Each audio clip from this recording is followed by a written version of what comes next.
حضرت ابراہیم علیہ السلام کو حکم ہو گیا کہ بیٹے کو اور بیوی کو بیت اللہ چھوڑ آؤ۔ اولاد بزدل کر دیتی ہے بھائی، چند سالوں کے لیے پردیس لوگ جاتے ہیں تو روتے ہوئے جاتے ہیں۔ غیر معینہ مدت کے لیے جناب ابراہیم اپنے لخت جگر کو، اور بیٹا بھی عام نہیں، حضرت اسماعیل علیہ السلام اتنے سونے تھے کہ ان جیسا خوبصورت کوئی نہیں، جناب حاجرہ کو اور بیٹے کو تھوڑی سی کھجوریں دے کے، مشکیزہ پانی کا دے کے، بیت اللہ کے پاس بھی وادٍ غیر ذی زرع، قرآن کہتا ہے ایسی وادی جہاں کھیتی نہیں ہوتی، بنجر جگہ، چھوڑا جناب ابراہیم نے۔ پلٹنے لگے تو جناب حاجرہ دامن تھام کے کہنے لگی بیٹے کو چھوڑ کے جا رہے، پتر کو چھوڑ کے جا رہے، مجھے چھوڑ کے جا رہے۔ حضرت ابراہیم چوپ گئے۔ اپنے بزرگوں سے سوال پوچھنے والے بیٹوں، نہیں کچھ سوالوں کے جواب ہوتے، روز اپنے بڑوں کو کٹہرے میں کھڑے کرنے والوں کچھ سوالوں کے جواب نہ پوچھا کرو، کچھ راز ایسے ہوتے ہیں جن کے بارے میں نہ گفتگو کرو۔ پوچھا خاتون نے کیوں چھوڑ کے جا رہے ہو؟ جناب ابراہیم چوپ ہیں۔ پھر پوچھا کیوں چھوڑ کے جا رہے ہیں؟ وہ خاموش ہیں، کیونکہ بات ہی بڑی انوکھی ہے، بیٹے کو چھوڑ آنا، بیوی کو چھوڑ آنا ایسی جگہ جہاں کھیتی کوئی نہیں، پانی کوئی نہیں۔ پھر حضرت حاجرہ خود ہی بولی، فرمانے لگی آپ چھوڑ کے جا رہے ہیں یہ رب کا حکم ہے؟ تو حضرت خلیل کہنے لگے حاجرہ اللہ کا حکم ہے۔ تو تسلی حضرت ابراہیم نے دینی تھی نا کہ حاجرہ فکر نہ کرنا، رب کا حکم ہے، تو گھبرانا نہ، یہاں خیر ہوگی۔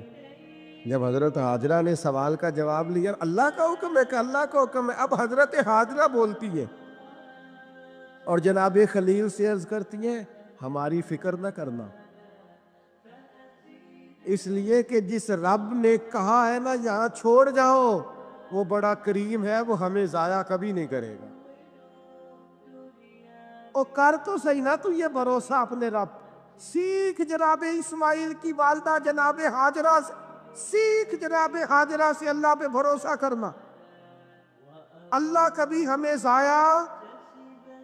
پانی ختم ہو گیا تھوڑی دیر میں مشکیزے کا، کھجوریں ختم ہو گئی، بیٹا پیاس سے زمین پر ایڑیاں مارتا، جناب حاجرہ دوڑ کے ادھر جاتی صفا پہ، پھر دوڑ کے مروہ پہ، پھر صفا پہ، پھر مروہ پہ، 7 چکر لگائے۔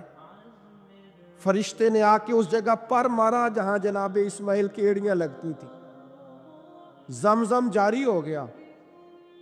مالک ہو گیا ایک دفعہ جناب حاجرہ کا جانا آنا، تو کریم نے فرمایا میرا کلیم چھوڑ آیا،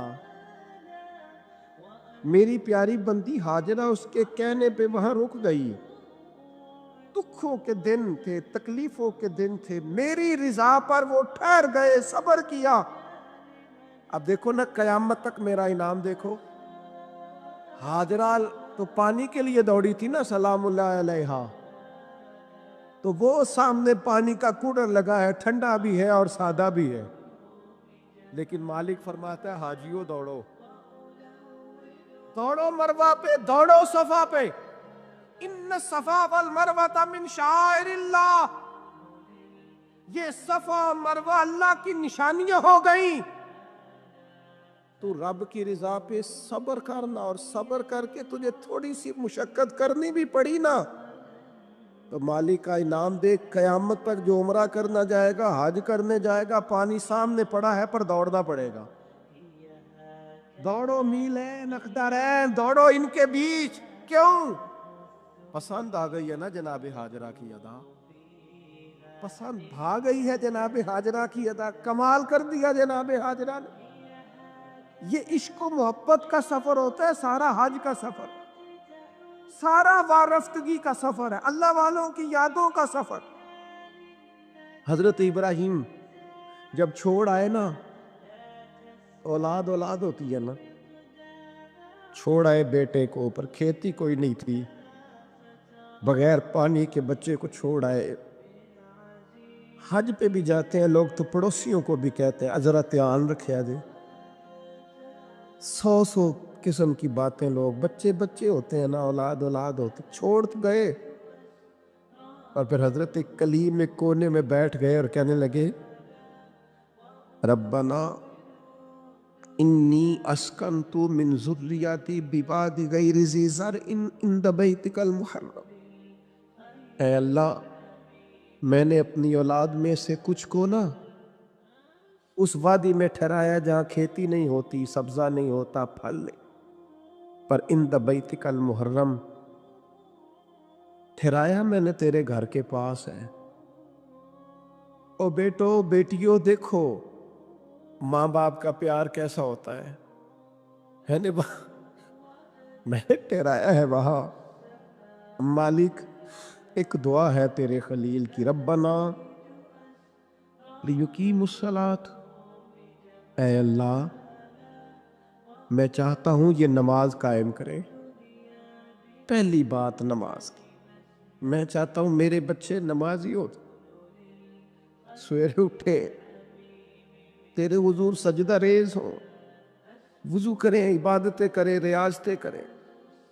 اگلی بات بڑی انوکھی ہے، فرمایا فَاجْعَلْ أَفْئِدَةً مِّنَ النَّاسِ تَهْوِي إِلَيْهِمْ، اے اللہ لوگوں کے دل ان کی طرف مائل کر دے، دنیا میرے بچوں سے پیار کرے، لوگ اولاد اسماعیل سے پیار کریں، ان کی طرف لوگوں کے دل پھیر دے۔ قیادتوں کا ہر دل عزیز ہونا بڑا ضروری ہوتا ہے۔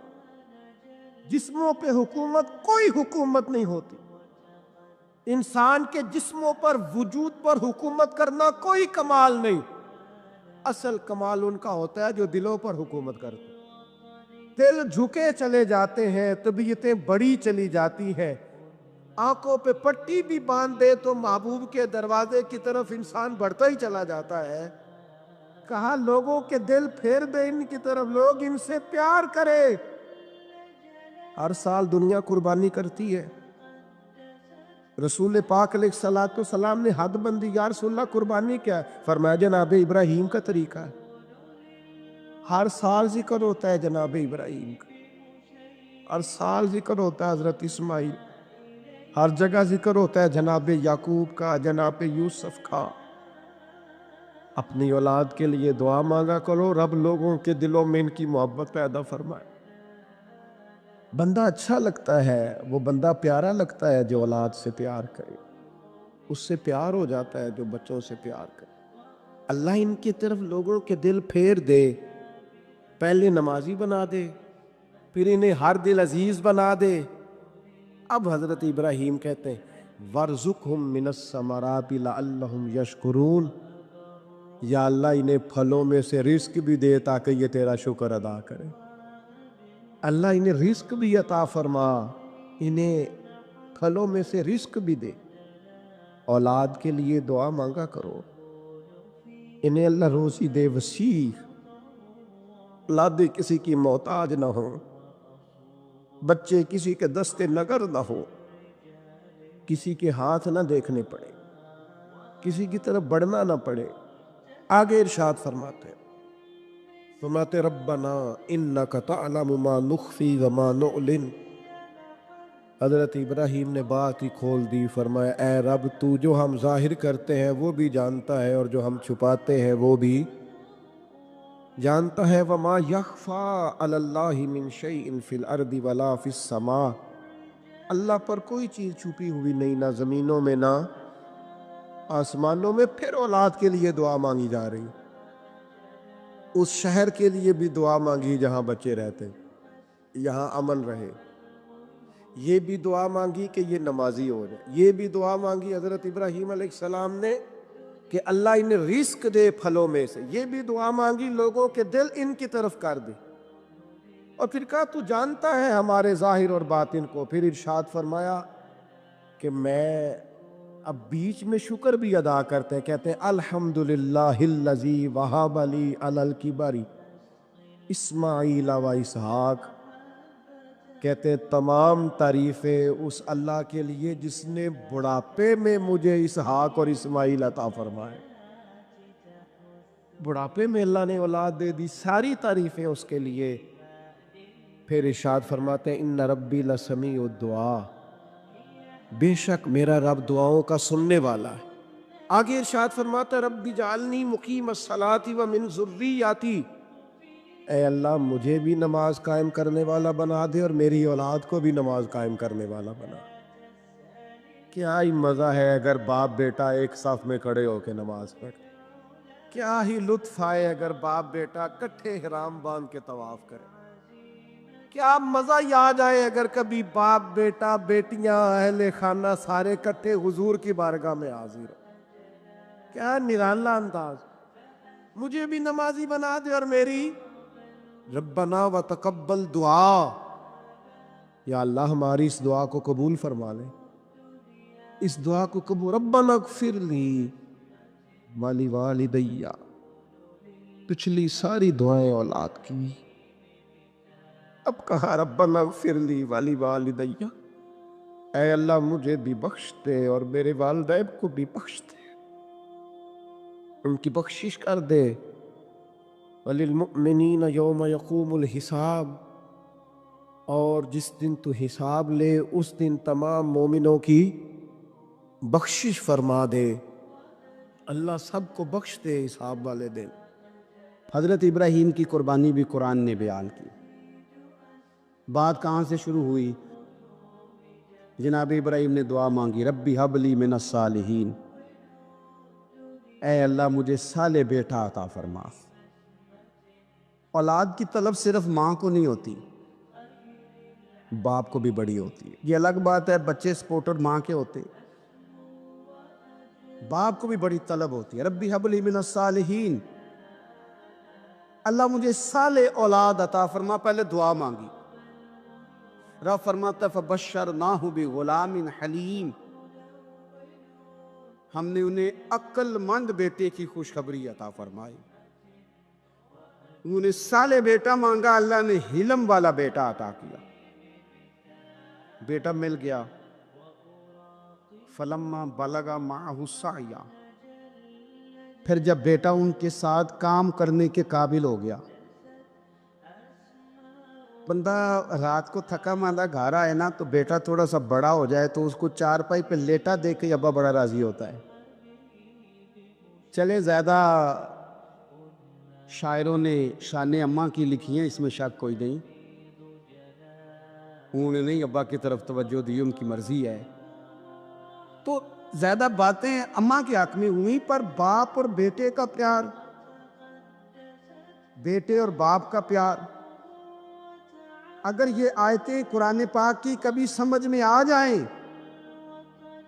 تو شاید عشق کی ساری داستانیں ختم ہو جائیں۔ بیٹا بھی اپنے باپ سے بڑا ہی پیار کرتا ہے، باپ بھی اپنے بیٹے سے بڑا۔ یہ دعا حضرت ابراہیم نے مانگی، یا اللہ صالح بیٹا دے۔ اللہ نے پھر کہا کہ میں نے خوشخبری دی حلم والے بیٹے کی، فلما بلغ معہ السعی، پھر بیٹا جب ساتھ چلنے کے قابل ہو گیا، قال یا بنی انی ارا فی المنام، کہا اے بیٹے میں نے خواب دیکھی ہے، کیا انی اذبحک، میں تجھے ذبح کر رہا ہوں، فانظر ماذا تری، بیٹے تیری رائے کیا ہے؟ میں نے خواب دیکھ لی، میں ذبح کر رہا ہوں، تو اپنی رائے بتا۔ رائے اس لیے نہیں پوچھی، اگر وہ کہیں گے نہ ذبح کرو تو نہیں کریں گے، رائے اس لیے پوچھی ہے کہ لوگوں کو پتہ چلے کہ جس پتر کی تربیت حضرت ہاجرہ نے کی ہے اور جس کی رگوں میں حضرت ابراہیم خلیل کا خون ہے اور جس کی پیشانی میں نور و محمدی چمکتا ہے صلی اللہ تعالی علیہ وسلم، ان کے خیالات کیا ہیں پتہ چلے۔ اور یہ پوچھا بھی اس لیے تاکہ لوگوں کو سمجھ آ جائے کہ اگر حضرت ابراہیم ذبح کرنے کو تیار تھے تو جناب اسماعیل ذبح ہونے کو تیار، لوگوں کی سمجھ میں بات آ جائے۔ فانظر ماذا تری، تیری کیا رائے ہے، قربان جائیں۔ یہ بھی انداز ہے بیٹے کا باپ کے ساتھ، یہ نہیں کہا کہ ابا جی ذبح کر دیں آپ، یہ نہیں کہا، قال یا ابت افعل ما تؤمر، کہا ہے ابا جی آپ کریں وہ جس کا آپ کو حکم دیا جا رہا ہے. رب جو کہتا ہے نا آپ وہ میرے ساتھ کر دیں. اگر اللہ کہتا ہے ذبح کریں تو ذبح کر دیں, اگر وہ فرماتا ہے اس کے ٹکڑے ٹکڑے کریں تو ٹکڑے ٹکڑے کر دیں. جو رب کہتا ہے وہ کریں. مجھے آپ انشاءاللہ صبر کرنے والوں میں سے پائیں گے. کریں, میں تیار ہوں, کریں. بیٹا ہے. سالوں کے بعد جناب ابراہیم نے دیکھا ہے, اب وہ اس عمر کو پہنچا ہے کہ وہ کام کرنے کے قابل ہوا, ساتھ چلنے کے قابل ہوا. حکم آ گیا. دیکھو ایک مشکل وہ ہوتی ہے کہ تبلیغ کرنی ہے, کافروں کو رستے میں مشکل آ گئی. ایک مشکل وہ تھی کہ کافروں سے لڑائی کرنی تھی تو رستے میں مشکل ہے. یہاں تو کچھ بھی نہیں, بیٹھے بٹھائے رب نے کہہ دیا کرو بیٹا ذبح. سمجھ آتی ہے کہ یاری تیری سونے پر ازمہ کھانی تیریاں اگ. اس انہوں پر کیا جامدہ ہی پہلو نال لگاں دے لگ. وہ اپنے پیاروں کو نہ بیٹھے بٹھائے بھی امتحان لے لیتا.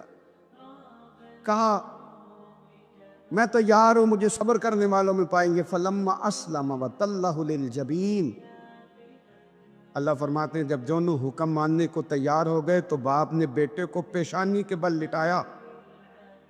شیطان بڑا سر پٹایا, دوڑا.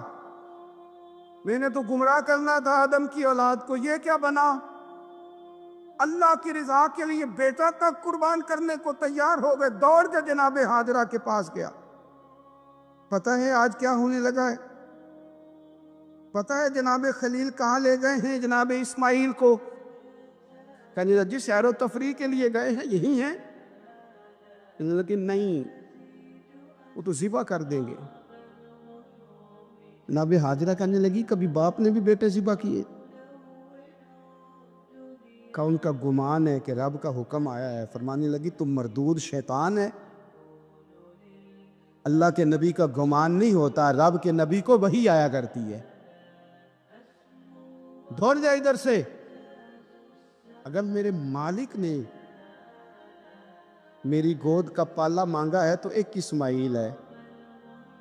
کاش میری گود میں ہزاروں ہوتے, میں ایک ایک کر کے سارے اپنے رب کے نام پہ قربان کر دے. دوڑ کے آیا جناب اسماعیل علیہ السلام. پتہ ہے آپ کے والد کہاں لے جا رہے ہیں؟ فرمایا یہیں سیر کے لیے. کہنے لگے نہیں, ان کو تو خواب آئی ہے, رب کا حکم آیا ہے, وہ تو ذبح کر دیں گے. تو فرمایا ٹھیک ہے,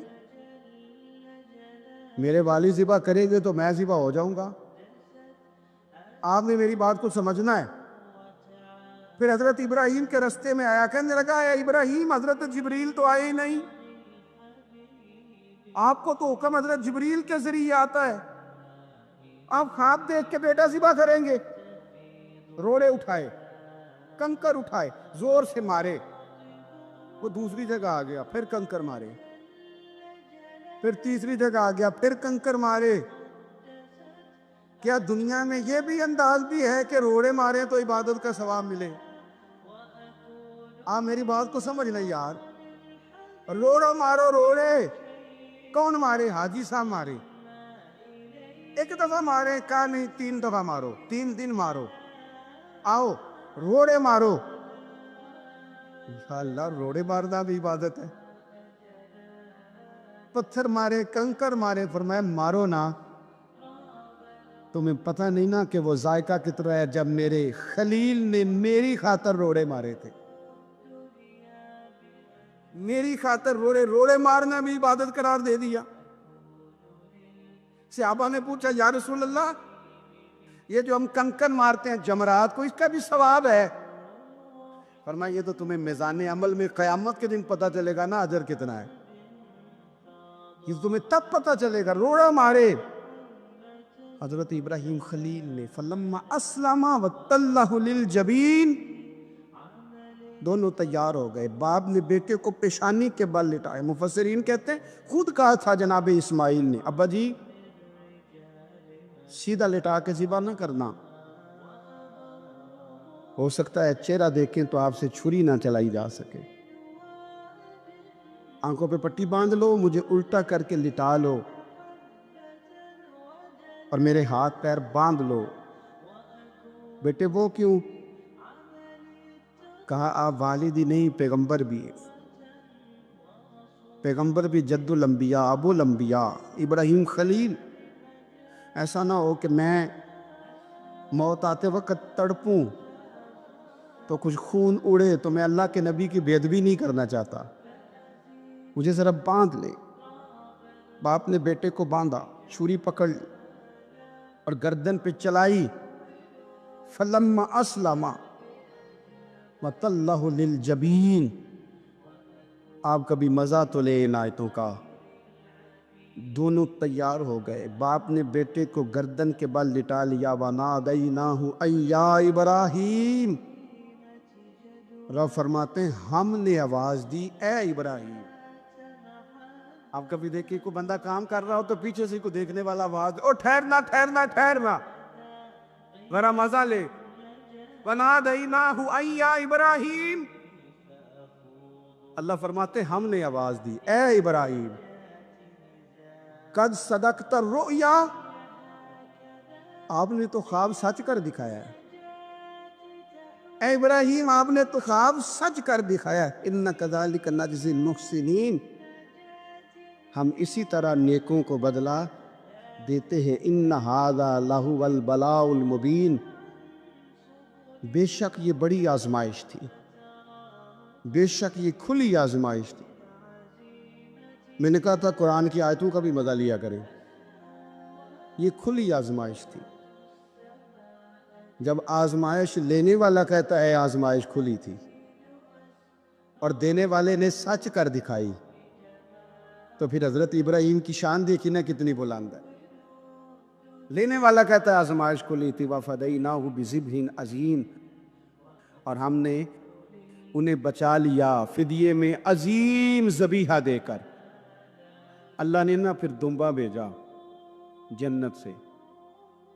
حضرت ابراہیم نے چھری چلا دی تھی، روکی کوئی نہیں، چھری چلا دی، اور جب پوری طرح ذبح ہو گیا تو آنکھیں کھولی تو آپ نے دیکھا کہ نیچے دمبا ذبح ہوا پڑا ہے اور جناب اسماعیل دور کھڑے مسکرا رہے ہیں۔ تو حضرت ابراہیم کی زبان سے نکلا اللہ اکبر، اللہ اکبر۔ آپ کی بات سن کے جناب اسماعیل بھی پکارے اللہ اکبر، اللہ اکبر۔ یہ لفظ سنے تو حضرت جبریل بولے، کہنے لگے لا الہ الا اللہ واللہ اکبر۔ جب انہوں نے یہ کہا تو حضرت سیدنا ابراہیم پھر بولے، کہنے لگے اللہ اکبر وللہ الحمد۔ اللہ کو یہ لفظ بھی بڑے پیارے ہیں۔ فرمایا پڑھو نا، 9 ذی الحج کی فجر سے لے کر 13 تک پڑھو نا ذرا سارے، اللہ اکبر اللہ اکبر، لا الہ الا اللہ واللہ اکبر، اللہ اکبر وللہ الحمد۔ فرمایا یہ پڑھتے رہو۔ انہوں نے پڑھے تھے مل کے تو مجھے بڑے پیارے لگے۔ فرمایا ہم نے انہیں بچا لیا ایک فدیہ، عظیم فدیہ دے کے، وَتَرَكْنَا عَلَيْهِ فِي الْآخِرِينَ، اور ہم نے ان کے ذکر کو چھوڑا ہے آنے والوں کے لیے۔ کیا لفظ ہے قرآن کے، قربان ہونے کو دل کرتا ہے۔ یہ بات بیان کر کے پتہ کیا فرمایا؟ رب نے فرمایا، رب نے فرمایا، خدا خود میر مجلس بود، رب کریم نے فرمایا، کیا فرمایا؟ فرمایا سلام علی ابراہیم، قربان جائیں، سلام علی ابراہیم۔ کیا بات کہاں ختم ہو رہی ہے، کہاں پہنچ رہی ہے؟ کیا انداز؟ سلام علی ابراہیم، فرمایا سلام ہو ابراہیم پر، سلام ہو ابراہیم پر، سلام ہو۔ حضور فرمانے لگے غلاموں یاد رکھنا قربانی حضرت ابراہیم کا طریقہ ہے۔ سید عالم صلی اللہ علیہ وسلم نے ہمیشہ قربانی فرمائی، ہمیشہ۔ آج تو حضور نے ایک فرمایا، اللہ ہم سب کو حج کی توفیق عطا فرما اور بار بار حج کی توفیق دے۔ صحابہ نے 40 حج فرمائے ہیں، 50 حج فرمائے. حضرت فضیل بن عیاض نے 60 حج فرمائے. اللہ توفیق دے, قبول فرمائے, اور اللہ سب کو بار بار وہ موقع نصیب فرمائے. تو نبی پاک صلی اللہ تعالیٰ علیہ وسلم نے حج ایک فرمایا. قربانی حضور جس دن مدینے آئے اس وقت شروع فرمائی, اور ہر سال حضور قربانی دیتے. 2 جانور ذبح فرمائے. یا رسول اللہ صلی اللہ تعالیٰ علیہ وسلم 2 کا کیا مقصد فرمایا؟ ایک میری طرف سے, ایک میری غریب امت کی طرف سے. یا رسول اللہ صلی اللہ علیہ وسلم کس طرف سے فرمایا؟ ایک میری طرف سے, ایک میری امت کی طرف سے. کبھی فرمایا ایک میری طرف سے, ایک میرے اہل بیت اور میری امت کی طرف سے. 2 جانور حضور نے ذبح فرمائے. اور پھر میرے حبیب پاک صلی اللہ تعالیٰ علیہ وسلم کے غلام مولا علی شیر خدا, ابن ماجہ کی روایت ہے, حضرت علی شیر خدا فرماتے ہیں کہ نبی پاک علیہ الصلوۃ والسلام 2 جانور ذبح کرتے تھے. خود حضرت علی کی جب باری آئی تو انہوں نے بھی 2 فرمائے. تو صحابہ نے پوچھا کہ علی 2 کیوں, 2 کس لیے؟ تو حضرت علی رضی اللہ تعالیٰ عنہ فرمانے لگے مجھے میرے حبیب نے وصیت فرمائی تھی کہ علی تو نے 2 کرنے, ایک اپنی طرف سے کیا کرنا, ایک میری طرف سے کرنا. تو میں ایک اپنی طرف سے دیتا ہوں, ایک اپنے نبی پاک کی طرف سے دیتا ہوں صلی اللہ علیہ. 2 جانور. آپ لوگوں نے سنی ہوئی ہے یہ بات کہ مہینہ کھانا نہیں پکتا تھا حضور کے گھر میں. حضرت عائشہ فرماتی ہیں 3 چاند اور 3 سورج اکٹھے کبھی نہیں دیکھے جب ساتھ روٹی بھی کھائی ہو. یعنی 3 دن مسلسل کبھی کھانا نہیں کھایا. قربانیاں کتنی دیں بولیے؟ حضرت علی شیر خدا کا مکان کوئی نہیں اپنا, کوئی گھر نہیں بنایا.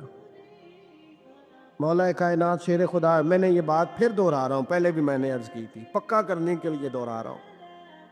حضرت علی کا کوئی کاروبار نہیں بظاہر. بی بی صاحبہ فرماتی ہیں کہ کئی ہفتے صرف سرکہ اور کھجوریں. قربانیاں کتنی ہیں؟ اسی سارے صاحب لان ٹورے ہیں کہ ساڑھے تے لگ دیئے کہ نہیں, پکا. اور پھر جب بات ہوتی ہے دینے کی تو ماحول اور ہوتا ہے, جب لینے کی باری ہوتی ہے تو ماحول اور ہوتا ہے. قربانی واجب ہے اس شخص پر جس کے پاس 52.5 تولے چاندی یا 7.5 تولے. لیکن میں 7.5 تولے والا فتویٰ نہیں دیتا, میں 52.5 تولے چاندی والا فتویٰ دیتا ہوں.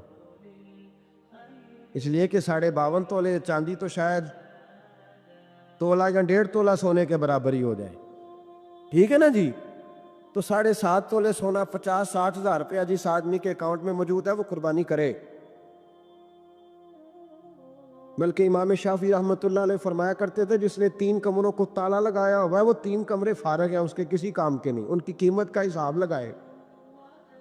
اور چھت پہ سٹور بنا دیا ہے, کوئی مطلب نہیں اس کا, اور جو ویسے رکھی ہوئی ہے کوئی معنی ہی نہیں کمرے کا. فرماتے تھے حساب لگائے, قربانی کرے.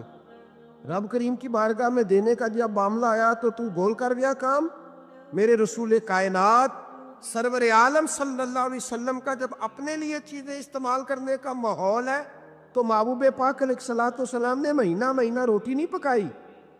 یہاں جو آدمی ہر جمعرات کو 4 کلو بکرے کا گوشت پکاتا ہے اور ہر تیسرے دن مرغی کا گوشت لاتا ہے, وہ قربانی کی باری آتی ہے تو کہتا ہے میرے پہ لگتی نہیں. وہ ٹھیک ہے ابا جی لے آئے, ابا جی کی طرف سے قربانی ہے, اس دفعہ ابا جی کی, اگلی دفعہ اماں جی کی, اس سے اگلی دفعہ دادی جی کی. او خدا کے بندو, جس آدمی کے پاس پیسے ہیں پہلے اپنی قربانی واجب ہے. میری بات کی سمجھ آ رہی ہے عزیزوں کو؟ جو آدمی صاحب استطاعت ہے پہلے کس کی قربانی کرے گا؟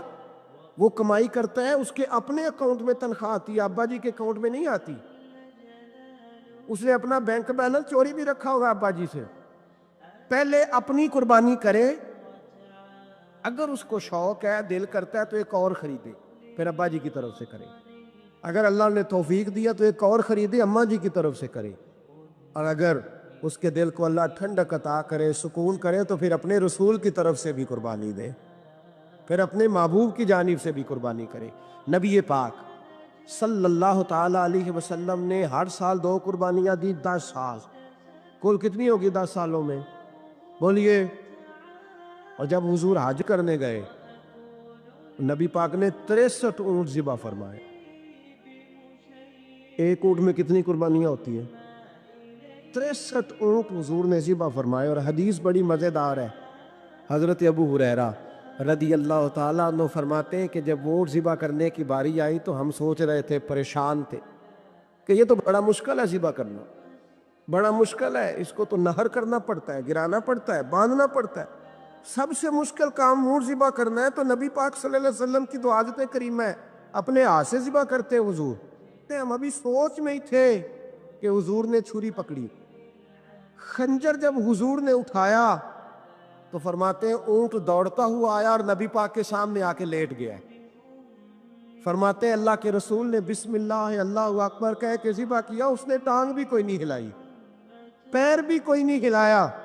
وہ کسی شاعر نے بڑی عجیب بات کہی تھی. اس نے کہا پھنسی جو دام میں بلبل تو لگی یوں کہنے، کرے گا قتل کیا تو نے جب اسیر مجھے، کباب شمع کے شعلے پہ کیجیو صیاد، شکل گل نظر آئے دم اخیر مجھے. وہ کہتے ہیں بلبل کو شکاری، صیاد شکاری، شکاری نے پکڑ لیا بلبل کو تو صیاد سے بلبل کہنے لگی تو نے پکڑا ہے تو قتل تو کرے گا ہی نا، کھائے گا تو صحیح، ایک میری منت ہے. شکاری کہنے لگا وہ کیا؟ تو بلبل کہنے لگی جب تو مجھے ذبح کرے نا اور پکائے تو مجھے پھول سے بڑی محبت ہے. اس طرح کرنا، کوئلے اتنے زیادہ دہکانا، اس قدر زیادہ آگ جلانا کہ ان کی شکل گلاب کے پھول کی طرح سرخ ہو جائے. تو جب تو مجھے ان پر جلائے گا تو مجھے تکلیف نہیں ہوگی، اس لیے کہ محبوب کا چہرہ بھی سامنے آ جائے گا، مجھے تکلیف نہیں ہوگی. پھنسی جو دام میں بلبل تو لگی یوں کہنے، کرے گا قتل کیا تو نے جب اسیر مجھے، کباب شمع کے شعلے پہ کیجیو صیاد، اور شکل گل نظر آئے دم اخیر مجھے.